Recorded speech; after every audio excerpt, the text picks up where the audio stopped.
Israel. Today, its very existence is a miracle.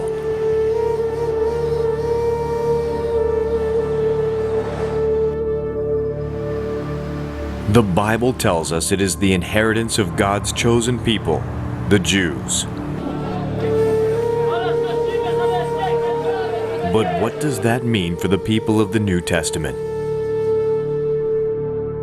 The followers of Jesus.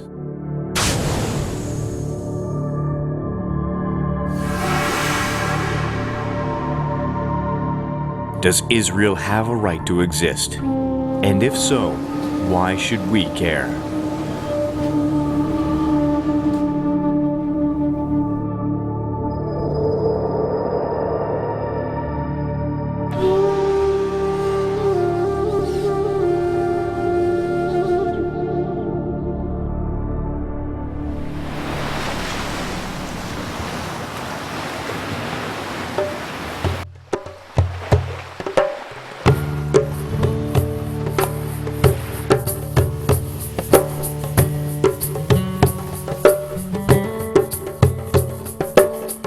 The nation of Israel can trace its roots back to the patriarch Abraham, a man chosen by God to be the father of many nations, whose children would be like the stars of the sky.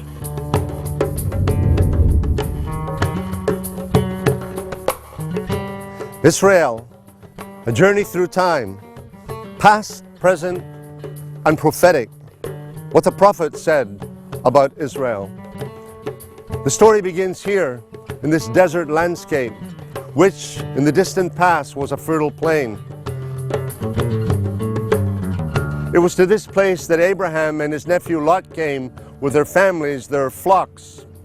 And they settled here between the mountains of Jordan on the east and the hills of Israel on the west. It was a good land, a land flowing with milk and honey.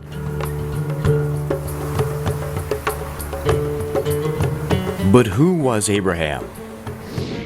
And why is he considered the father of Judaism, Christianity, and Islam?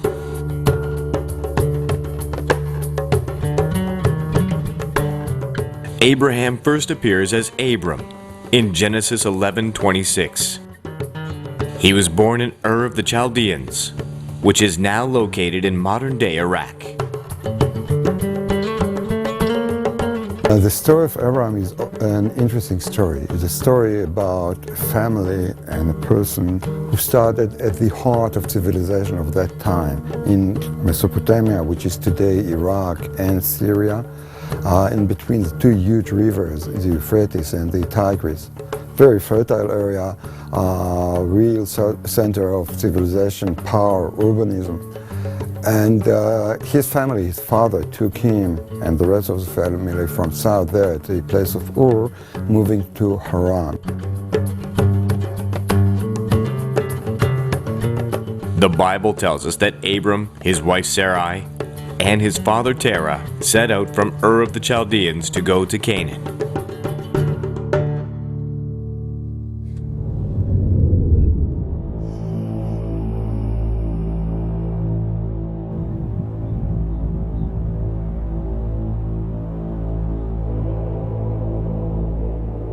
Canaan means lowland. It was also the name given to one of Noah's grandsons, whose descendants settled on this lowland plain along the coast of the Great Sea.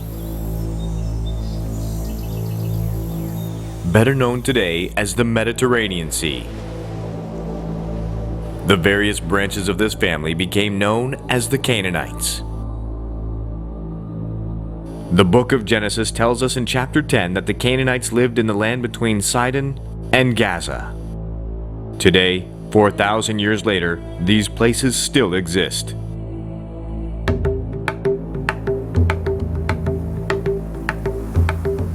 The coastal plain was fertile and ideal for growing crops and fruit.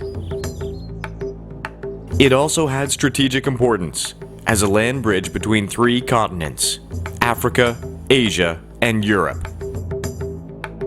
Canaan was the place where the armies of Egypt often clashed with empires of the East, among them the Babylonians and Persians, each empire trying to achieve military and commercial advantage over the other. Whoever controlled this narrow corridor between the mountains and the Great Sea also controlled many of the trade routes between East and West. And so the narrow strip of the Holy Land is the only place that people could go through to come from one center of civilization to another one. And hence this area became very much involved in all what happened in the ancient world. In Roman times, this coastal plain was known as the Via Maris, the Way of the Sea. No empire with dreams of expansion could ignore the importance of Canaan, or Israel as it was later called. Abraham was to be the father of many nations, but God called him to be the father of one nation in particular, Israel.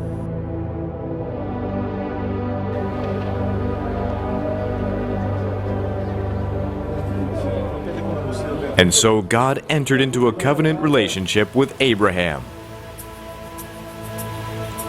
From then on, his male descendants would be circumcised as a sign of the covenant from Genesis 17 verse 10. In Genesis 17 verse 8, God promised Abraham it would be theirs as an everlasting possession. He would also bless those who blessed them, and curse those who cursed them.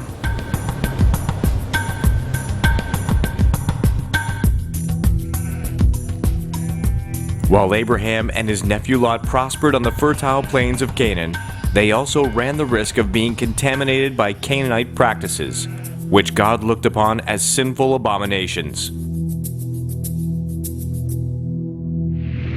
Most people have heard the words Sodom and Gomorrah, but many people do not know what the words mean. They're names of cities found in the Bible in the Old Testament. They were cities that were here at one time in the distant past. 5 major cities of the plain, just south of the Salt Sea, or today it's known as the Dead Sea. They were thriving cities here in the land of Israel. But they were full of wickedness, and they were an abomination in the sight of God. The people of the land of Canaan worshipped Baal and Dagon among other false gods. Their practices of worship were sadistic rituals of unspeakable acts, including the sacrifice of children. The Lord spoke to Abraham and told him that this is the reason he was giving the land of Canaan to Abraham's descendants. In all the land of Canaan, 2 cities stood out among the rest as being the most evil and wicked: Sodom and Gomorrah. In Genesis 18, the Lord tells Abraham that the outcry is too great and sends 2 angels to destroy the cities. And he sent them to warn Abram and Lot of the destruction that was to come. Look at this landscape today. At one time, a fertile plain with fresh water running, flocks, herds grazing here. And then the judgment of God fell. The Bible says that fire and brimstone rained down from heaven on what had been a fertile plain. At one time people lived here, they thrived here, but in their lifestyle they disobeyed God. He saw the wickedness of these cities, he judged them, and they are no more. What was a fertile landscape, a place of laughter, has become instead a barren wilderness. Sodom, Gomorrah, synonyms for wickedness and the judgment of a righteous God.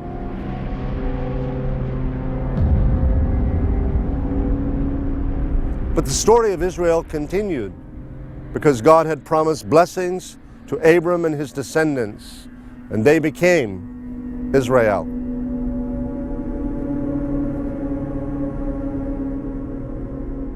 God had promised Abraham that his descendants would be as uncountable as the stars in the sky. However, Abraham and his wife Sarah were getting old and impatient. Sarah decided to give her Egyptian maidservant Hagar to Abraham, and Hagar bore him a son, Ishmael. Their impatience would later come back to haunt them, and is the source of conflict in Israel today. At the age of 100, Abraham finally sees the fulfillment of God's promise when Sarah gives birth to Isaac. Coming to the Holy Land, Abraham passed through the area of the mountain all the way to Beersheba. Then he was told to take his only son, Isaac, to Mount Moriah. And the Bible doesn't say more than the mountains of Moriah are 3 days' walk from his place in Beersheba. The tradition, even the book of Psalms, point the place where the temple was later built, the Temple Mount, as Mount Moriah. The connection is very clear. God tells Abraham to sacrifice his son, Isaac. Child sacrifice was a fairly common practice among the Canaanites. Abraham had witnessed the destruction of Sodom and Gomorrah, and being close to God, must have known how much the Lord hated these pagan rituals. One can only imagine what Abraham must have been thinking as he prepared to sacrifice the son that God had promised him. As parents, we love our children. It's hard then for us to comprehend the test that God gave Abraham in the distant past. God said to Abraham, "Go to a mountain that I will show you." The Bible tells us they were the mountains of Moriah. Tradition says the mountain behind us, the golden dome of the Mosque of Omar, where at one time the Temple of Solomon stood, sacred ground to Muslims and to Jews. And God said to Abraham, "Take your only son, Isaac, to this mountain." And then God gave Abraham a test. He said, "I want you to sacrifice Isaac to me." Can you imagine? So the altar was prepared, wood for burning the sacrifice. And Isaac, Abraham's son, said, "But where is the lamb for the sacrifice?" And as Abraham prepared to plunge his knife into his son in obedience to the commandment of God, an angel spoke to him and said, "Do not slay your son." And in a thicket, a ram caught by its horns, it would be the sacrifice. I think of those words of Isaac, Abraham's son, and so many words, "But Father, where is the lamb?" And then I cast my mind down through the centuries to another time when God gave another lamb. John the Baptist, seeing him that day come to the river Jordan, said of Jesus, "Behold the Lamb of God, who takes away the sin of the world." In Abraham's case, God provided a ram caught in the thicket by its horns. But in his own case, there was no substitute. He gave his only begotten Son, that whosoever believeth in him should not perish, but have everlasting life. Jesus, the Lamb of God.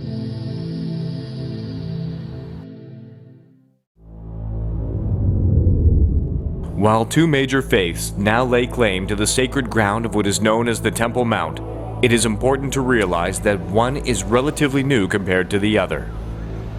God called Abraham to be the father of the Jews some 4,000 years ago, around 2000 BC.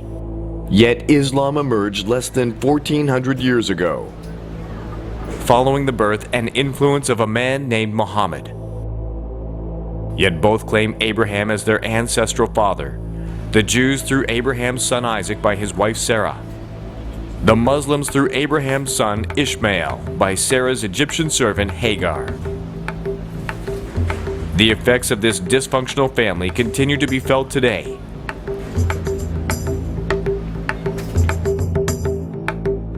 The Bible teaches that God's covenant promises to Abraham were to be extended down through Isaac and his son Jacob.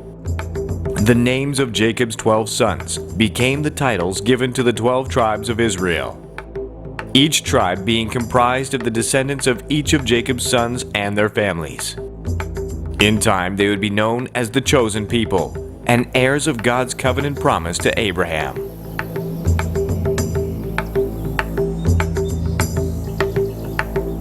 He is the Lord our God. His judgments are in all the earth. He remembers his covenant forever, the word he commanded for 1,000 generations, the covenant he made with Abraham, the oath he swore to Isaac. He confirmed it to Jacob as a decree, to Israel as an everlasting covenant. To you I will give the land of Canaan as the portion you will inherit. I'm always amazed when I'm in Israel, wherever I walk. I'm surrounded by the voices of history. Every meter of ground has some historic significance. Here, I'm standing on a place where in the 6th to 8th centuries before Christ, the kings of Judea had their palaces. We're overlooking the modern and ancient road from Bethlehem to Jerusalem.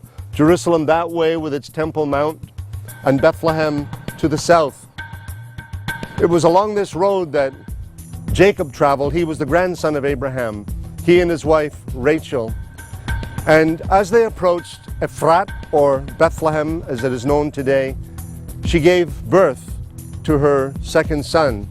His name was Benjamin. She had wanted to call him Benoni, which meant the son of my sorrow. She was dying even as she gave birth, but Jacob said, no, we'll call him Benjamin, which means the son of my right hand. So Rachel died on the road to Bethlehem, this road behind me, just a little ways to the south. Jacob placed up a pillar over her grave, and the scripture says in Genesis 35 that the pillar is there to this very day. In fact, it is there to this day in the 21st century. One more milestone in the journey of the people of Israel.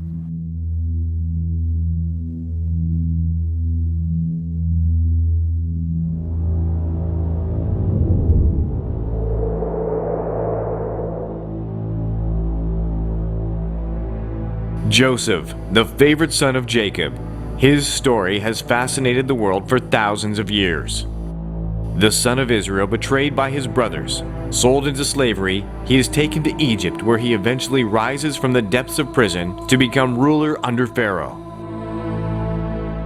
Famine in the land of Canaan eventually forces Jacob and his sons to move to Egypt, where Joseph can take care of them. The Bible then enters a period of silence for 400 years.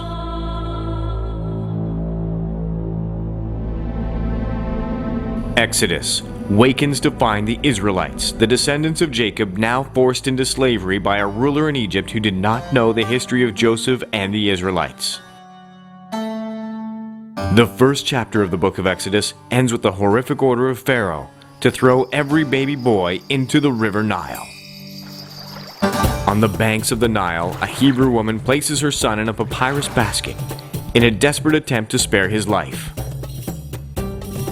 Moses is found by the Pharaoh's daughter and taken to be raised as her own. Moses was born as a Hebrew, but raised as a prince of Egypt. As God had been with Joseph some 400 years earlier, now he would be with Moses. Then Pharaoh's daughter went to the Nile to bathe, and her attendants were walking along the riverbank. She saw the basket among the reeds and sent her slave girl to get it. She opened it and saw the baby. He was crying, and she felt sorry for him. "This is one of the Hebrew babies," she said. Then his sister asked Pharaoh's daughter, "Shall I go get one of the Hebrew women to nurse the baby for you?" "Yes, go," she answered, and the girl went and got the baby's mother. Pharaoh's daughter said to her, "Take this baby and nurse him for me, and I will pay you." So the woman took the baby and nursed him.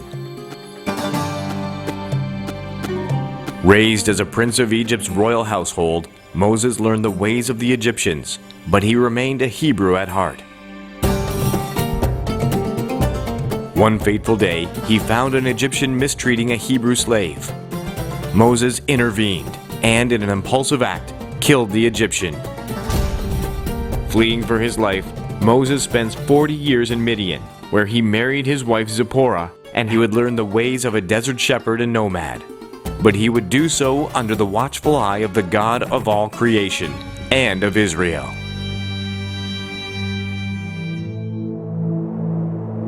When time had passed, God acted again, A bush burned in the wilderness, but surprisingly it was not destroyed by the flames. Moses was curious about this strange phenomenon and turned aside to see it. When the Lord saw that he had gone over to look, God called to him from within the bush, "Moses, Moses." And Moses said, "Here I am." "Do not come any closer," God said. "Take off your sandals, for the place where you are standing is holy ground." Then he said, "I am the God of your father, the God of Abraham, the God of Isaac, and the God of Jacob." At this, Moses hid his face, because he was afraid to look at God. The Lord said, "I have indeed seen the misery of my people in Egypt. I have heard them crying out because of their slave drivers, and I am concerned about their suffering. So I have come down to rescue them from the hand of the Egyptians, and to bring them up out of that land into a good and spacious land, a land flowing with milk and honey, the home of the Canaanites, Hittites, Amorites, Perizzites, Hivites, and Jebusites."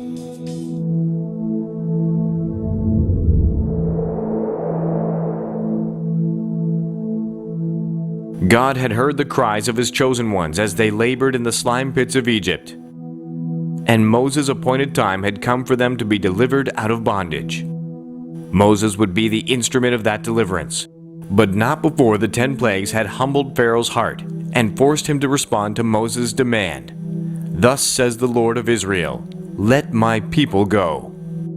The 10th and final plague was the most costly of all for the Egyptians, for it claimed the firstborn of all living things, including the firstborn of Pharaoh. Only those Hebrews who obediently applied lamb's blood to the doorways of their homes escaped the horrors of that dark night when death stalked the streets of Egypt. From that night on, it would be called the Passover. And each year, as Israel remembered their exodus from Egypt, children would ask, "Why is this night so special?" Parents would answer by reciting the story of the miraculous deliverance from bondage in Egypt, and one generation would tell another. They would tell of nights and days of God's miracles and provision. But if they were to tell the whole story, they would also speak of Israel's disobedience and rebellion, and of the 40 lost years of wilderness wandering. We've called this series Israel, A Journey Through Time. And time was what it took for the children of Israel to come from Egypt to this, the Holy Land. And surely they passed through this way, a place that is called the Wilderness of Sin. A river runs through this valley, and this would have provided nourishment for the thousands, hundreds of thousands of people that were part of that generation of Israel that came here initially to settle the land more than 3,000 years ago. And Israel lives on here in the desert and elsewhere along this Mediterranean coast. People of God, people in covenant with their God, a peculiar people God called a nation. Moses had led the people of Israel out of Egypt and into the desert. Here they would have to trust God. It wasn't long before the Israelites began to complain, yet each time Moses cried out to the Lord, and each time the Lord responded with a miracle. During this time in the desert, God gave Moses and the people of Israel the 10 Commandments and had them build the Ark of the Covenant and the Tabernacle. I feel like I've just stepped back into history, more than 3,000 years back in time, into the tabernacle of Moses and its linen enclosure here deep in the desert in the wilderness of Paran. When God brought the children of Israel out of Egypt, he said to them, "Build me a tabernacle that I may dwell among you." And here in this sacred setting, the tabernacle of Moses, deep in the desert, around the mountains of the wilderness. God gave specific instructions recorded in the book of Exodus of the linen enclosure that should surround the tabernacle, with the tribes all around in their specific positions relative to the tabernacle, and then the coverings of badger skins, goat hair, and then the high priest once a year on Yom Kippur, the Day of Atonement, he alone entering the most holy place, sprinkling blood before the mercy seat at the Ark of the Covenant, making atonement for the sins of the children of Israel, keeping their relationship with God righteous through the sacrifice of animals as God required. Here, Israel communed with their God. And here the God of Israel was at the very center of his people as they moved from place to place through the wilderness, moving from Egypt, the place of bondage, toward the promised land, the place flowing with milk and honey.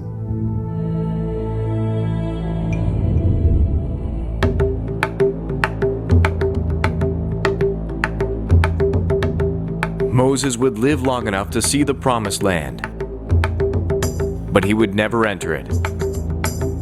The conquest of Canaan would fall to Joshua, Moses' chosen successor. It would be under his leadership that the army of Israel would subdue the Canaanite tribes and claim the land as their God-given inheritance.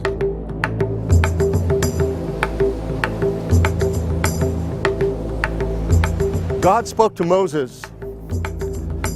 He told him he'd been chosen to lead the children of Israel out of bondage in Egypt to a promised land that he would show them. They left Egypt and they crossed the wilderness of Sinai. They came eventually, after days, to the wilderness of Paran. This is the wilderness of Paran.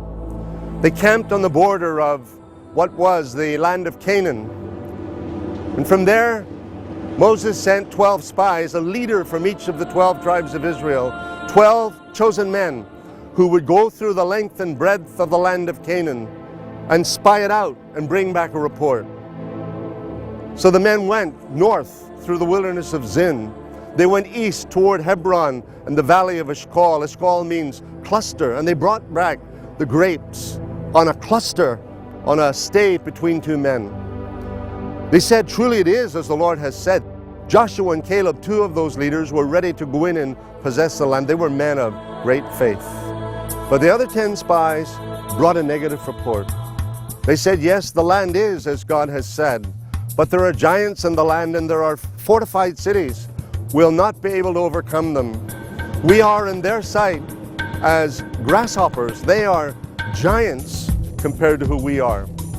It's amazing, isn't it, that these men who had seen God open the waters of the Red Sea, provide manna from heaven, bread of heaven to feed this. Imagine, how could a multitude the size of the multitude that left Egypt be sustained in this barren wilderness place? But God sustained them by providing miracles, water that bubbled up from the desert floor, bread that fell from heaven, quail, little birds that blew in from the Mediterranean Sea, and God kept his word and fed them. But time after time, the people murmured and questioned God.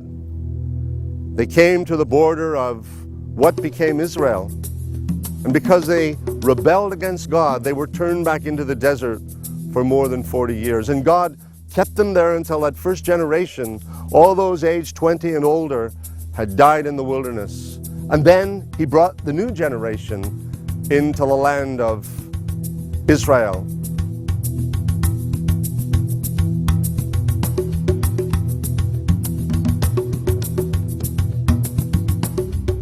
After 40 years of wandering in the desert, the Israelites were finally ready to take the promised land. Under the leadership of Joshua, Jericho was the first to fall. The 12 tribes of Israel eventually took the land God promised and divided it among the tribes.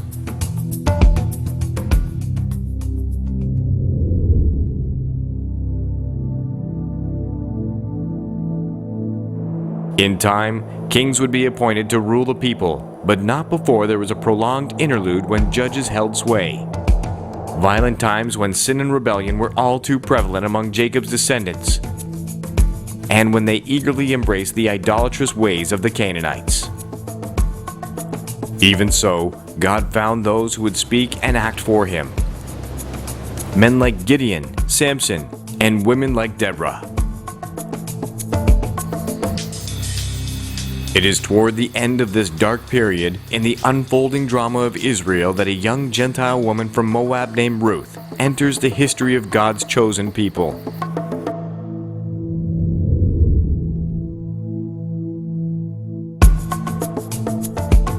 Having married the son of a widow from Bethlehem named Naomi, Ruth suddenly finds herself widowed as well. It is then that she makes the momentous decision to leave Moab and return with Naomi to Bethlehem. But Ruth replied, "Don't urge me to leave you or to turn back from you. Where you go, I will go, and where you stay, I will stay. Your people will be my people, and your God, my God." Ruth could not have known then that by her decision to honor Naomi and to be a blessing to Israel, she would be among the first to reap God's promise to Abraham. Ruth's blessing came in the form of remarriage to a relative of Naomi, a wealthy landowner in Bethlehem named Boaz. Their union would produce a grandson named David, who would become God's chosen king of Israel. More importantly, it would be from among Ruth and Boaz's descendants that the long-awaited Messiah would arise, the one the prophet said was to come. He too would be from Bethlehem, but his coming, his words, and his influence would ultimately change the world. His name was Jesus, the Jew who divided history.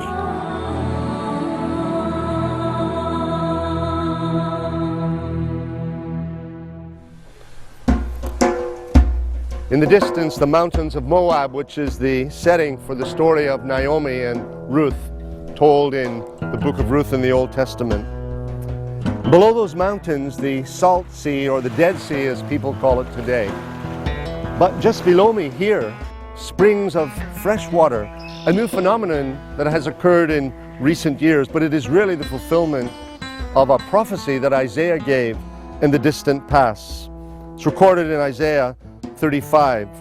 The prophet writes, "The wilderness and the wasteland shall be glad for them, and the desert shall rejoice and blossom as the rose. For waters shall burst forth in the wilderness, and streams in the desert. The parched ground shall become a pool, and the thirsty land springs of water. In the habitation of jackals where each lay," meaning where jackals once lay by the shores of a dead sea. "Now there shall be grass with reeds and rushes, birds splashing in the waters, finding nourishment in the wilderness, where you will not find them in the Dead Sea, for nothing can live in the Dead Sea. But here, by these fresh water pools, creation sings. Creation is alive in God's prophetic fulfillment of what the prophets have said in the future restoration of Zion, of Israel, future glory that God said would surely, surely come.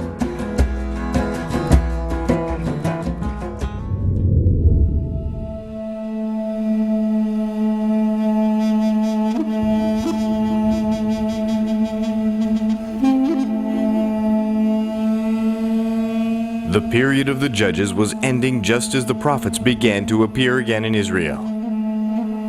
And while an unnamed prophet had spoken to Israel during the period of the judges, Samuel was the first named among the major prophets to appear. It was as God's prophet that Samuel anointed the first kings of Israel, beginning with Saul. But this did not occur until near the end of Samuel's life, and not before he had appointed his sons to rule as judges in Israel. But Samuel's sons were corrupt in their ways. They were unacceptable to the people, who instead demanded their own king. God viewed this demand as a rejection of his own sovereign rule, yet he granted their wish anyway, coupled with a warning uttered on the lips of Samuel. The people of Israel would live to regret their persistent pleas for a king to rule over them. And so it was that Saul, a man of the tribe of Benjamin, became Israel's first king. And, as God had solemnly warned, Israel lived to regret Saul's rule, which ended in bitterness, marked by defeat at the hands of the Philistines, and the untimely deaths of his 3 sons in a battle with the Philistines on the slopes of Mount Gilboa. It was here too that Saul's life came to a dramatic end, when, seriously wounded by the arrows of his enemies, he chose to fall on his own sword.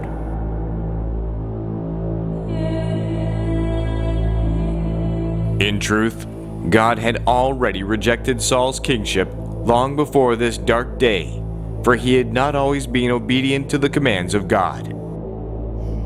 As a result, God took the kingdom from him, promising to give it to another, a king of God's own choosing.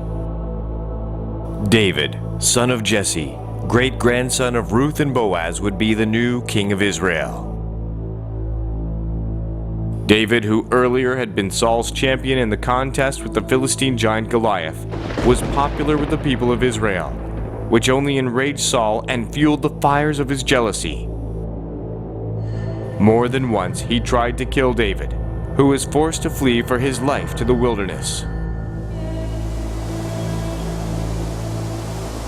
Throughout the long and turbulent history of Israel, men found the wilderness of Judea a place to hide, a place of refuge. When they were running from civilization, they would come here. David came here when he was running away from King Saul, from his anger. Elijah the prophet found refuge in the caves, in the wilderness of Judea. Men could run from other men. They could find refuge here, enough water to drink, enough food to sustain them. But David also found that he could not run from God. While he could escape the wrath of men, God always knew where he was. And David said, "Where can I go from your spirit? Where can I flee from your presence? Wherever I go, you are there." Even here, in the wilderness of Judea, God found David.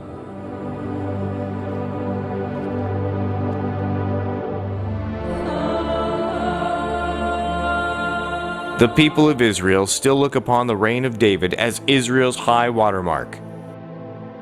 While David had character flaws and at times showed poor moral judgment, God nevertheless saw him as a man after his own heart. Because of David's leadership and popularity, Israel was united, established, and prosperous. King David had a great mission, and that is to take a group of tribes and make them a nation. And one of his steps was, let me have a place that would serve the cattle that won't emphasize the tribal structure. The other way around. It's like building, say, Washington, D.C., a place that did not belong to any of the tribes, and even was at the border between two of the tribes, Judah to the south and Benjamin to the north. So his first step was conquering a place and deciding, let me build here my cattle, because that will serve the purpose of uniting those tribes. Make them relate to the place as a unified place and not belonging to any one chosen tribe. Now with Jerusalem as its capital, David proposed to build a house for God. However, because he had blood on his hands from so many conflicts, the responsibility for building the temple became the mandate of David's son, Solomon. A man God blessed with unparalleled wisdom, and whose fame spread far beyond the borders of Israel. If Israel had prospered under David, its wealth compounded under Solomon. But Solomon was not David, and in time, he too violated the will of God. I remember as a boy reading the story of King Solomon's mines. Conjured up in my mind images of buried treasure. Now as a man I walk in the region of King Solomon's mines. Here slaves were brought from all over the ancient world. Probably boys among them, forced to dig in the dirt, to dig tunnels into the earth, to extract more practical minerals like copper. Minerals that would be used in Solomon's great kingdom. Even the Queen of Sheba heard of Solomon's fame, his wealth, his wisdom, and she came all the way from the continent of Africa to visit him here in the land of Israel. These pillars are known as Solomon's Pillars, tall sentinels that have been here for thousands of years. What stories they could tell of armies that marched through here, of nations that encamped here, of slaves who worked here, who spent their lives here among these canyons and tall mountains, in the wilderness of Paran, deep in the deserts of Israel.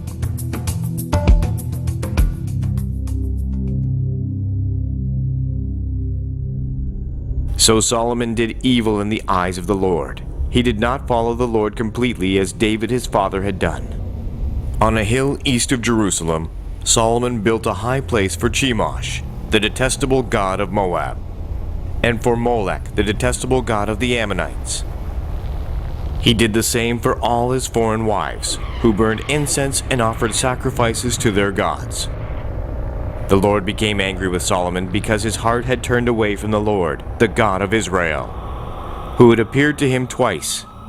Although he had forbidden Solomon to follow other gods, Solomon did not keep the Lord's command. So the Lord said to Solomon, "Since this is your attitude, and you have not kept my covenant and my decrees which I commanded you, I will most certainly tear the kingdom away from you and give it to one of your subordinates. Nevertheless, for the sake of David your father, I will not do it during your lifetime. I will tear it out of the hand of your son. Yet I will not tear the whole kingdom from him, but will give him one tribe for the sake of David my servant, and for the sake of Jerusalem which I have chosen." And God stirred up adversaries against Solomon, and from that time forward, his kingdom knew no peace. Solomon reigned in Jerusalem over all Israel 40 years. Then he rested with his fathers and was buried in the city of David his father.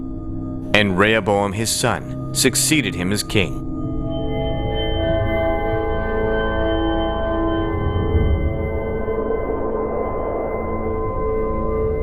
Rehoboam lacked his father's wisdom.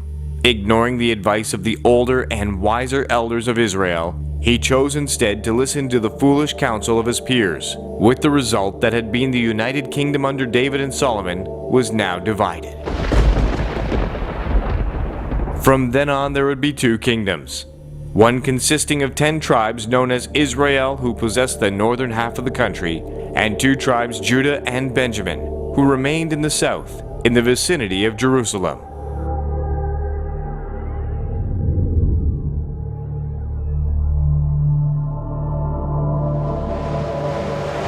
Time passed, and in the 8th century BC, the northern kingdom was conquered by the Assyrians, while in 586 BC, the armies of Babylon under King Nebuchadnezzar captured the southern kingdom consisting of Judah and Benjamin.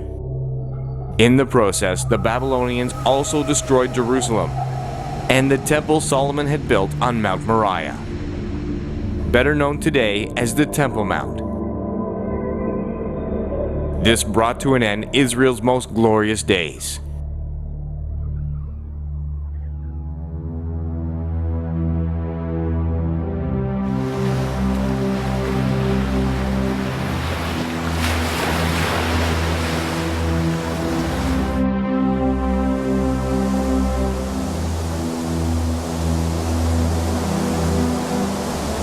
I've had the privilege of coming to Israel many times through the years, but I'm always amazed of the natural beauty of this country.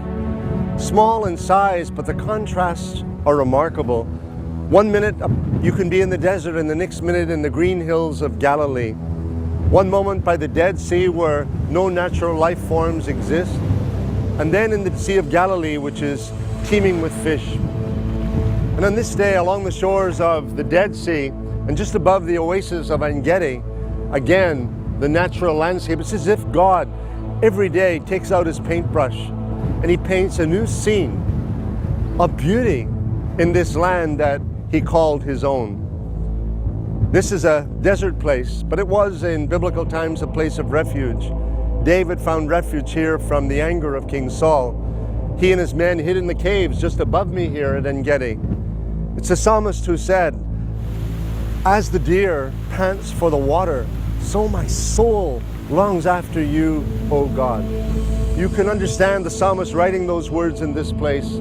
Where water is scarce, there is the Dead Sea, but it's not drinkable. It's the salt sea. But in these caverns, in these canyons, waterfalls flow.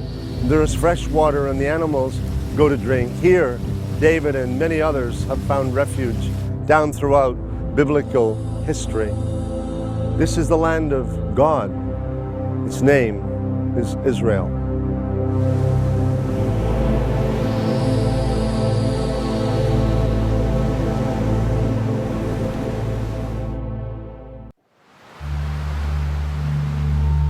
Eventually, all of Israel would fall to Babylon. The survivors are captive in a foreign land for 70 years.